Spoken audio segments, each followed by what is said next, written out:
नमस्कार, AB star news देख रहे हैं आप और मैं हूं आपके साथ सोहन सिंह। वक्त हो चला है हमारी देवभूमि का, जिसमें बात करेंगे उत्तराखंड की तमाम अहम खबरों की। शुरुआत करेंगे मुख्यमंत्री पुष्कर सिंह धामी से जुड़ी खबर के साथ में। दरअसल वीर बाल दिवस के मौके पर मुख्यमंत्री पुष्कर सिंह धामी सोमवार को खटीमा पहुंचे थे। यहां उन्होंने एक गुरुद्वारे में मत्था टेका और धर्मपुत्रों की शहादत को याद किया। सिखों के 10वें गुरु गुरु गोबिंद सिंह के पुत्रों की धर्म के प्रति अपनी शहादत देने के बलिदानी दिवस के मौके पर प्रदेश के मुख्यमंत्री पुष्कर सिंह धामी ने गुरुद्वारे में मत्था टेका। सीएम धामी खटीमा के मुख्य बाजार पर स्थित गुरुद्वारे पहुंचे और आशीर्वाद दिया। उन्होंने देश की सुख शांति और प्रदेश की खुशहाली के लिए भी अरदास की। मुख्यमंत्री धामी ने कहा कि आज ही के दिन यानी कि वीर बाल दिवस के दिन सिख धर्म के 10वें गुरु श्री गोविंद के पुत्रों ने धर्म के लिए अपनी शहादत दी थी। देश में लंबे वक्त से मांग थी कि धर्म के लिए अपनी जान देने वाले नन्हे बालिकों के बलिदान को आने वाली युवा पीढ़ी जाने और उनसे सीख ले। इसके लिए देश के प्रधानमंत्री नरेंद्र मोदी ने 26 दिसंबर को वीर बाल दिवस के रूप में मनाने का निर्णय लिया था और इस मौके पर मुख्यमंत्री पुष्कर सिंह धामी गुरुद्वारे में पहुंचे थे।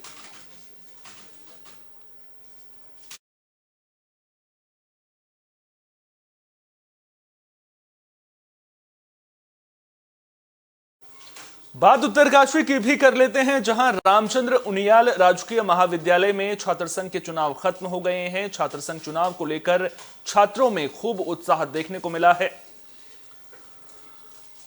छात्र संघ चुनाव में आर्यन ग्रुप के यशवर्धन कोहली अध्यक्ष चुने गए, जबकि सचिव पद पर एनएसयूआई के सचिन पडियार निर्विरोध निर्वाचित हुए। मुख्य निर्वाचन अधिकारी डॉक्टर डीडी पेंडुली ने बताया कि डिग्री कॉलेज उत्तरकाशी के छात्र संघ चुनाव में आर्यन ग्रुप के यशवर्धन 783 मत के साथ विजयी रहे, जबकि विश्वविद्यालय प्रतिनिधि पद पर ओम ग्रुप के देवराज बिष्ट 850 वोटों के साथ जीते। सचिव पद पर एनएसयूआई के सचिन पडियार, उपाध्यक्ष पद पर ओम ग्रुप के सुधांशु भट्ट, कोषाध्यक्ष पद पर आर्यन ग्रुप के सविता निर्विरोध चुनी गई, जबकि सह सचिव पद पर विवेक सिंह निर्विरोध चुने गए। देर शाम नतीजों की घोषणा के बाद सभी विजयी प्रत्याशियों को महाविद्यालय की प्राचार्य डॉक्टर सविता गैरोला ने पद एवं गोपनीयता की शपथ भी दिलाई।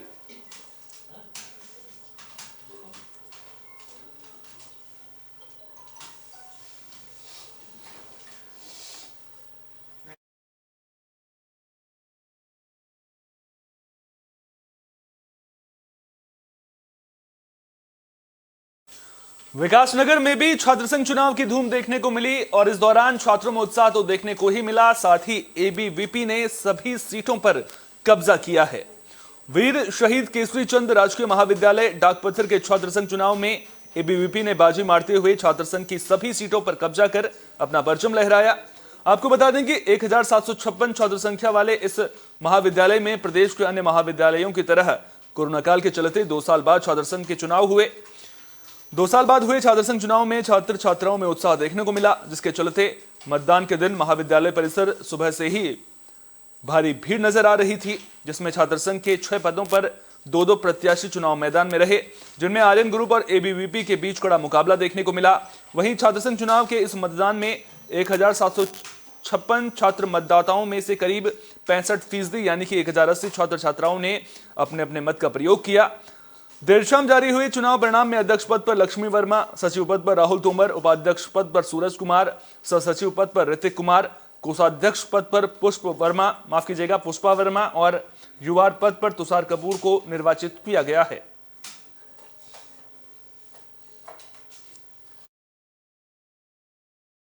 सबसे पहले मैं महाविद्यालय के अध्यापक और छात्र छात्राओं को हार्दिक शुभकामनाएं देती हूँ। उनके आशीर्वाद और सहयोग से हमारी जीत हुई, उनकी जीत और हमारी जीत। आगे क्या रणनीति रहेगी?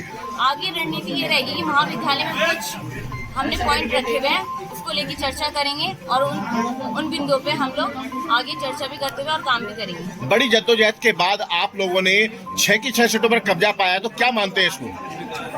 2 साल में कोविड को देखते हुए इलेक्शन नहीं हुए थे। 2016 से लेकर 5 साल से अखिल भारतीय विद्यार्थी का परचम लहराता रहा है। इस बार भी हमने परचम लहराया, आगे भी लहराते रहेंगे।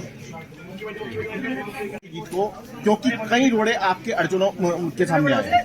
देखिए, सर्वप्रथम मैं सभी गुरुजन एवं छात्र छात्राओं एवं हमारे पूर्व में जो छात्र संघ में रहते हैं उनका धन्यवाद करना चाहता हूँ। और हम लोग हम लोगों की काफ़ी सारी मांगे हैं जो हमने पूरी भी की है पहले से, छात्रों के लिए काम भी किया है पहले से। तो हमें जो काम करा है अभी तक छात्रों के लिए, वही हमारी जीत का वो है, श्रेय उन्हीं के लिए जाता है। जो हमारा काम है, विद्यार्थी परिषद सदैव छात्र हित के लिए काम करता है।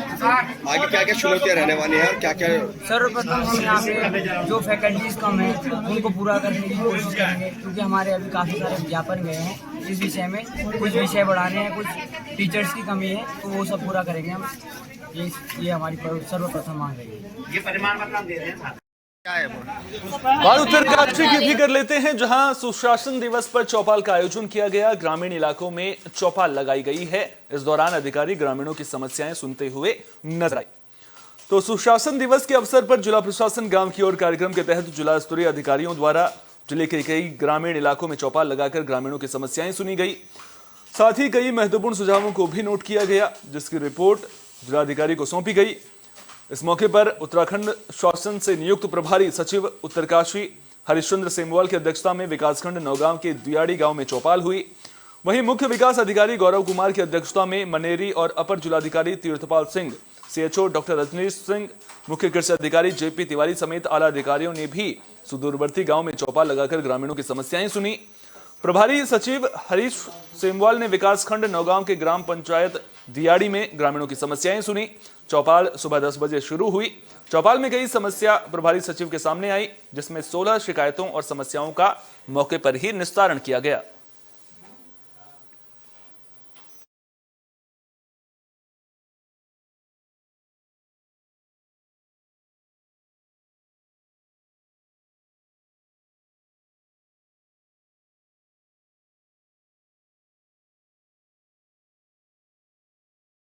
रुद्रप्रयाग में भी स्वास्थ्य सचिव ने चौपाल का आयोजन किया था। इस दौरान ग्रामीणों ने अपनी समस्याएं स्वास्थ्य सचिव को बताई, जिनमें से कई का ऑन द स्पॉट समाधान किया गया। तो केंद्र और राज्य सरकार द्वारा संचालित जन कल्याणकारी योजनाओं का लाभ सुदूरवर्ती गांवों में रहने वाले ग्रामीणों को मिल सके और उनकी समस्याओं का त्वरित निराकरण करने के उद्देश्य से सरकार द्वारा सुशासन दिवस के मौके पर ग्राम चौपाल का आयोजन किया गया, जिसमें सरकार द्वारा जिले के लिए नामित चिकित्सा स्वास्थ्य और चिकित्सा शिक्षा विभाग के सचिव डॉक्टर आर राजेश कुमार की अध्यक्षता में ग्राम क्वाली में ग्राम चौपाल का आयोजन किया गया, जिसमें स्थानीय ग्रामीणों और जनप्रतिनिधियों द्वारा क्षेत्र की विभिन्न समस्याओं, जिसमें स्वास्थ्य, शिक्षा, बिजली, पानी, सड़क आदि समस्याओं को रखा गया, जिसमें अधिकतर समस्याओं का मौके पर ही निराकरण किया गया। आयोजित चौपाल कार्यक्रम के दौरान ग्राम प्रधान क्वाली संजय चौधरी ने ग्राम क्वाली में खेल मैदान न होने से क्षेत्र में बच्चों को काफी परेशानी हो रही है, जिससे खेल मैदान की मांग की गई और क्षेत्र में जंगली जानवरों से फसलों की सुरक्षा हेतु घेरबाड़ किए जाने की मांग की गई। साथ ही आयुर्वेदिक चिकित्सालय में चिकित्सा अधिकारी और स्वच्छक की नियुक्ति की तैनाती की मांग की गई। इसके साथ ही क्षेत्र की विद्युत व्यवस्था को भी दुरुस्त करने की मांग की गई और पीएमजीएसवाई द्वारा नवनिर्मित सड़क से क्षेत्रवासियों के भूमि दबान का मुआवजा और क्षतिग्रस्त रास्तों को दुरुस्त करने की भी मांग की गई। ग्राम प्रधान जसोली अर्चना चमोली ने जीआईसी चमकोट में 2 साल से अंग्रेजी विषय का शिक्षक न होने से कॉलेज में शिक्षक की नियुक्ति की मांग की। इसके साथ ही स्कूल में खेल के क्षेत्र में उत्कृष्ट प्रदर्शन करने वाले खिलाड़ियों के उचित मार्गदर्शन और प्रशिक्षण के लिए कोच तैनात करने की मांग की गई। जसोली विद्यालय में सड़क न होने के कारण छात्र छात्राओं को आवाजाही में परेशानी होने से सड़क की मांग भी की गई। दिग्पाल सिंह चौधरी ने गांव से हो रहे पलायन की रोकथाम के लिए बुजुर्ग व्यक्तियों के लिए गांव में बुजुर्ग पार्क निर्माण की भी मांग की। ग्रामीणों द्वारा क्षेत्र में पानी की समस्या से भी अवगत कराया गया और पेयजल की समस्या से अवगत कराते हुए पेयजल व्यवस्था सुचारू कराने की भी मांग की गई। माहेश्वरी देवी ने वृद्धावस्था पेंशन लगाने के लिए मांग की। वहीं शरद सिंह द्वारा बीपीएल कार्ड बनाने की मांग की गई।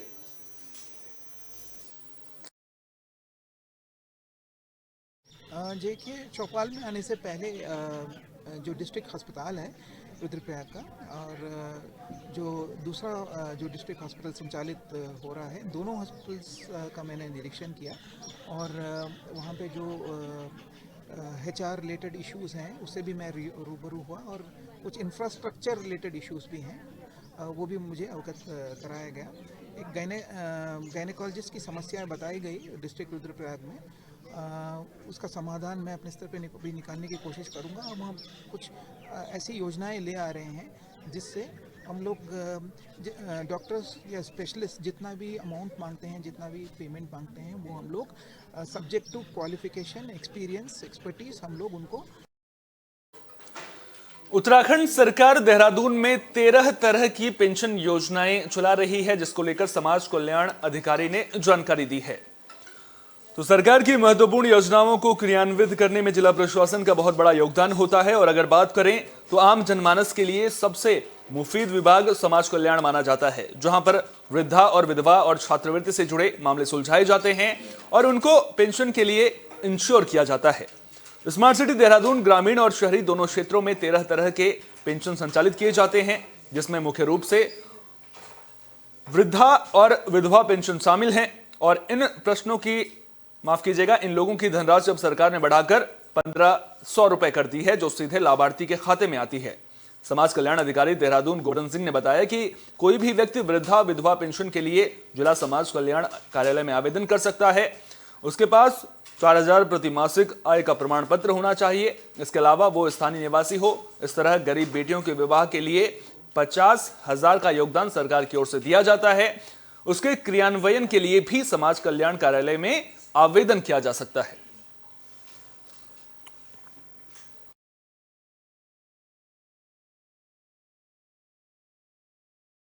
सबको एक ही राशि मिलती है पेंशन। इस समय सरकार ने जो है पेंशन की धनराशि 1500 रुपये प्रति माह कर दी है। और पेंशन फॉर्म के साथ में हमें 4000 रुपये मासिक पारिवारिक मासिक का जो है आय प्रमाण पत्र चाहिए होता है, राशन कार्ड लगाना है, आधार कार्ड लगाना है, बैंक की पासबुक लगानी है। और ये फॉर्म सबमिट करके ग्रामीण स्तर पे हमारे ब्लॉक स्तर पे सहायक समाज कल्याण अधिकारी प्रत्येक ब्लॉक में तैनात रहते हैं, उनके पास में जमा कर दिया जाता है। और शहरी क्षेत्रों में हमारा सहायक समाज कल्याण अधिकारी जिला समाज कल्याण कार्यालय में तैनात रहते हैं। वो सीधे शहरी क्षेत्रों में आवेदन पत्र सीधे जिला समाज कल्याण कार्यालय में जमा कर दिए जाते हैं। जी कोई भी पेंशन हो वो समय पे जो है यहाँ से प्रेषित की जा रही है और वो संबंधित के जो है खातों में प्रेषित कर दी जाती है। कोई भी हमारे स्तर पे आज की डेट में एक भी पेंशन ऐसी लंबित नहीं है कि पेंशन प्राप्त ना हो रही हो। और अब इसमें गवर्नमेंट ने जो है PFMS के माध्यम से पेंशन भेजने का प्राविधान कर दिया है, जिसमें बिल्कुल भी विलंब नहीं होता है और सबको समान समय पर पेंशन प्राप्त हो जाती है। बुलेटिन में अब बात उत्तरकाशी के पुरोला की भी कर लेते हैं, जहां धर्मांतरण के खिलाफ लोग सड़कों पर उतर आए हैं। दरअसल उत्तराखंड में धर्मांतरण कानून लागू होने के बाद इस तरह का यह पहला मामला सामने आया है। पुरोला विकासखंड में यह मामला सामने आया है, जिससे ग्रामीणों में आक्रोश देखने को मिल रहा है। सड़कों पर उतरकर ग्रामीणों और हिंदूवादी संगठनों ने नारेबाजी कर आरोपियों की गिरफ्तारी की मांग की है।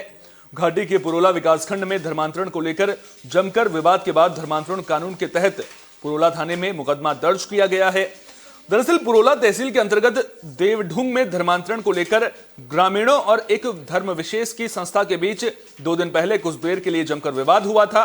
ग्रामीणों का आरोप था कि संस्था की ओर से धर्मांतरण कराए जाने को लेकर यहां बड़ी संख्या में लोगों को इकट्ठा कराया गया था। तो वहीं हिंदू जागरण मंच के जिला अध्यक्ष वीरेंद्र रावत ने उप जिलाधिकारी पुरोला को एक शिकायत पत्र दिया, जिस पर पुरोला SDM ने थाना कोतवाली प्रभारी पुरोला को जांच के आदेश दिए हैं।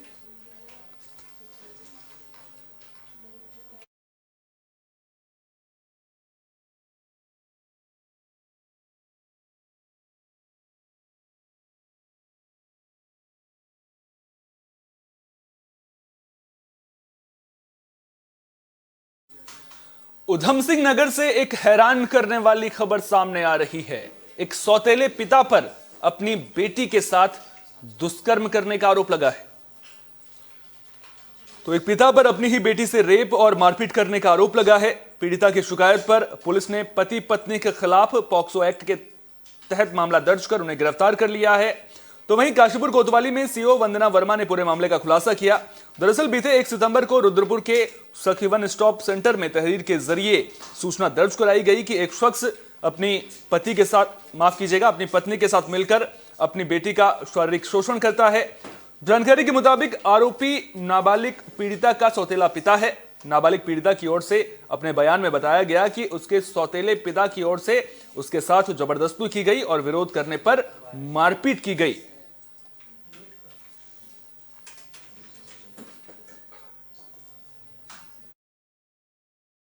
में एक मुकदमा पंजीकृत हुआ था। इसमें सखी वन स्टॉप सेंटर की जो प्रभारी हैं उनके द्वारा ये सूचना दी गई थी कि एक 14 वर्षीय नाबालिग लड़की है, उसकी माँ और उसके सौतेले पिता के द्वारा उसका शारीरिक शोषण किया जा रहा था। इसमें जब बच्ची ने अपनी माँ को इस बारे में बताया तो माँ का भी पिता को समर्थन था, तो इसको देखते हुए इसमें हमने जांच कराई और एक मुकदमा इसमें पंजीकृत किया है। इसके बाद इसकी जो माँ है और सौतेला पिता है, दोनों लगातार फरार चल रहे थे। आज इन्हें हमने अरेस्ट किया है और आज माननीय न्यायालय समक्ष इन्हें पेश किया जा रहा है। मैम क्या जो किशोरी है उसको क्या नारी निकेतन? जिस दिन से ये घटना प्रकाश में आई है, एक किशोरी वन स्टॉप सेंटर में रह रही है। अभी उसका कोई लीगल गार्जियन सामने नहीं आया है। तो पिरान कलियर में स्वास्थ्य विभाग की टीम औचक निरीक्षण करने पहुंची, जहां खामियां मिलने पर 2 अस्पतालों को सीज कर दिया गया। तो सीएमओ के निर्देश पर स्वास्थ्य विभाग की टीम पिरान कलियर स्थित बेडपुर चौक पहुंची थी, जहां मौजूद अस्पतालों का औचक निरीक्षण किया गया। इस दौरान 2 अस्पतालों में खामियां पाए जाने पर उनमें तालाबंदी की गई। इस दौरान टीम एसीएमओ ने बताया कि कुछ दिन पहले बेडपुर चौक स्थित एक अस्पताल में गर्भवती महिला की मौत का मामला सामने आया था, जिसके बाद हरिद्वार सीएमओ के निर्देश पर अस्पतालों का निरीक्षण किया गया है।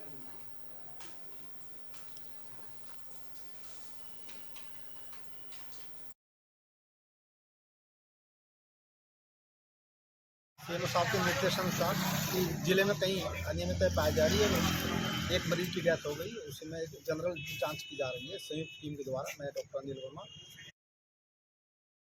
सीएमओ साहब के निर्देशानुसार कि जिले में कहीं अनियमितता पाई जा रही है, एक मरीज की डेथ हो गई, उसमें जनरल जांच की जा रही है संयुक्त टीम के द्वारा। मैं डॉक्टर अनिल वर्मा और doctor R K. Singh additional CMO Haridwar हम लोग जांच कर रहे हैं कि किस किस डॉक्टर्स के आपके पास क्या क्या सर्टिफिकेट है, कौन डॉक्टर अवेलेबल है, कौन किस पैथी में कार्य कर रहा है।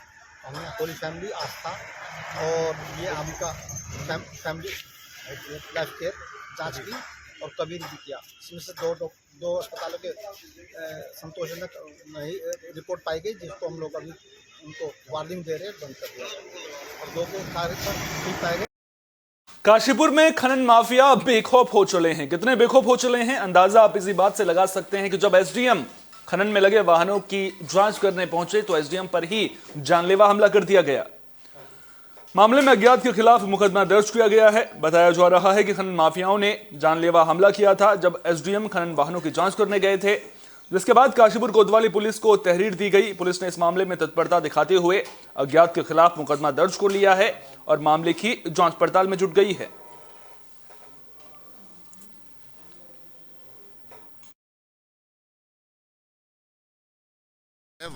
आपके वाहन पर टक्कर मारी गई है और किस तरीके का जो है क्या प्रयास किया गया है उन्होंने, जो है तो क्या है कहना मामला? इसमें मैं आपको बताना चाहूँगा कि जिलाधिकारी महोदय के आदेश के क्रम में जो अवैध खनन और अवैध परिवहन हो रहा था खनन में, इसकी चेकिंग की जा रही थी। इसकी चेकिंग में हमने कुछ चेक पोस्ट भी बनाए थे। अब चूँकि जहाँ हमने चेक पोस्ट बनाया था उस रूट पर गाड़ियाँ कम हो गई थी और अंडरलोड जाती थी, तो फिर ये तय हुआ कि अब जो हमारी टीम है वो मोबाइल टीम रहेगी और जो अलग अलग रूट है जहाँ से अवैध परिवहन की गाड़ियाँ निकल रही हैं वहाँ चेकिंग की जाएगी। तो इसी के क्रम में मेरे द्वारा जो है कुंडेश्वरी मार्ग पे चेकिंग की जा रही थी। तभी कुछ वाहनों को हमने रोका था। उसी बीच कुछ एक क्रेटा वाहन आया और उसने धक्का मार के गाड़ी को मेरे और वहाँ से उन गाड़ियों को भगाने का प्रयास किया और इसी के क्रम में प्राथमिकी भी दर्ज कराई गई है। गाड़ी का नंबर हमने नोट कर लिया था, उसमें FIR कराई गई, उसमें उसका जिक्र भी किया गया। और प्राप्त हुई थी कि एसडीएम काशीपुर चेकिंग कर रहे थे, तो वहाँ पर कुछ फील्डर्स उनका पीछा कर रहे थे।